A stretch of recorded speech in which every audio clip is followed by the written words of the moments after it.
this is Tish with Team Ferris Loan Depot. So I've heard from realtors and clients, they don't really understand renovation or it takes too long.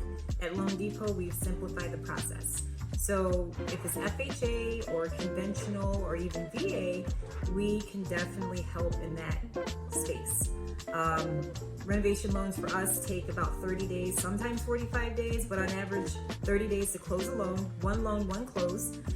It's a great product, especially in the spring market coming up where rates are rising, there's not a lot of inventory. That's an opportunity for Loan Depot to help you get more closing realtors and clients. It'll open up your eyes to the possibilities of existing homes where sellers don't want to pay for repairs.